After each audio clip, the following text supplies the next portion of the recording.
Is crying our first language? Baby-like and universal? Yes. Most likely, crying was our first language. A baby is born. No words, no grammar, but a nervous system. And what is the first thing it does? It cries. This is not just, I'm sad. It is a signal flare. Newborns cry in different frequencies for different needs. The cry of hunger is different from the cry of pain. In the mother's brain, the sound of crying activates empathy and caregiving circuits.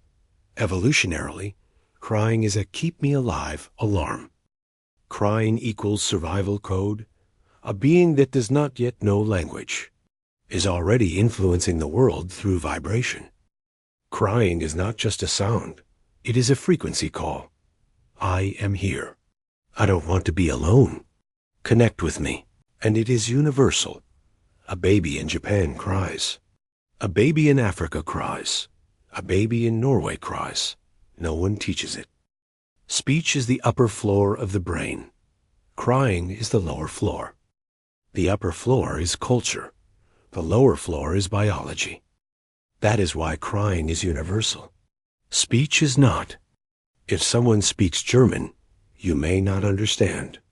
But if someone sobs deeply, you understand something is happening.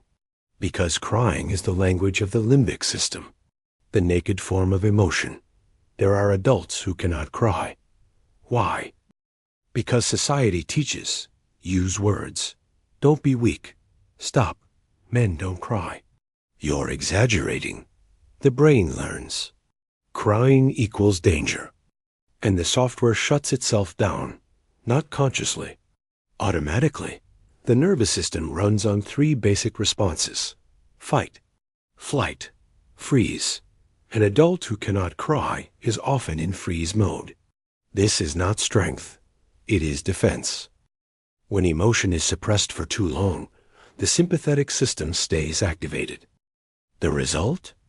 Tension, chronic fatigue, sudden anger, reduced empathy, physical pain. Not crying means the emotional exit door is closed. Imagine putting a lid on a pot while the fire underneath keeps burning. Why would society teach this? Because in times of crisis, the one who freezes survives more than the one who collapses. In war, in famine, in trauma, emotional shutdown works temporarily, but when temporary defense turns into permanent identity, a 40-year-old may still be living in the frozen state of a 5-year-old trauma. Short-term, it works. Long-term, it harms. A person who cannot cry often leaks emotion elsewhere. Sarcasm, irritability, control obsession, emotional distance. They look like a robot, but inside, pressure builds. Crying does not make someone morally superior, but the ability to cry means the system is flexible. A flexible system is strong. Not a stone, but a reed. The reed bends in the storm. The stone breaks. If the ancient software is locked, emotion is felt but not expressed. Unexpressed emotion stays in the body. And often, the one who cannot cry cannot tolerate those who do, because it activates what they buried. Is not crying really strength? Or is it fear of losing control? Most people avoid crying because they fear collapse. But crying is not collapse. It is release. The system is not crashing. The system is clearing. A locked ancient program is not evolution. It is trauma adaptation. A system that can open is an evolved system. The strongest people are not the hardest ones. They are the ones who can be firm when needed and soft when needed. So why does humanity develop culture? That seems contrary to physiology. Isn't this against nature? Against our own biology? What do we do in the name of culture? Human beings are not creating culture against nature. They are creating extreme strategies from within nature. The problem is this: a strategy that works in the short term can contradict physiology in the long term. The brain is a 2-story house. The lower floor, the ancient brain, emotion, attachment, crying, fear. The upper floor, the planning brain, society, rules, prestige, status. Culture belongs to the upper floor. Physiology belongs to the lower floor. Sometimes the upper floor silences the lower one in the name of survival, because humans do not live alone. They live in groups.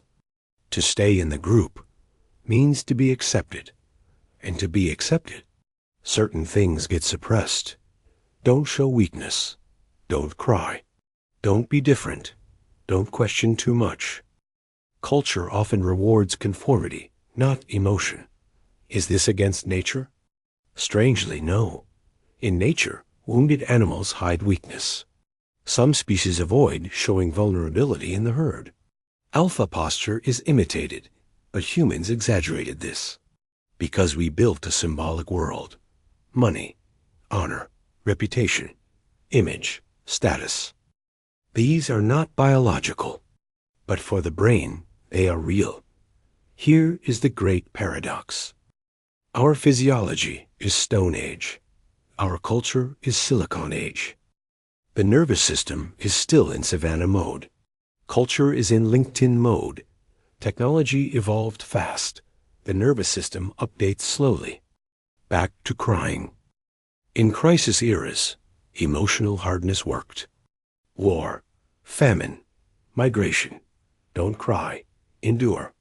That culture saved generations. But in peaceful times, the same code begins to produce trauma. Culture is often a frozen crisis reflex. Humans are the only fully conscious species. And once consciousness emerged, we gained the ability to act against our impulses. Fasting, staying in the cold, running marathons, not crying.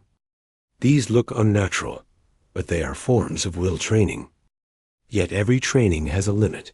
Excess becomes damage. Humans are not developing culture against physiology. They are sanctifying survival strategies.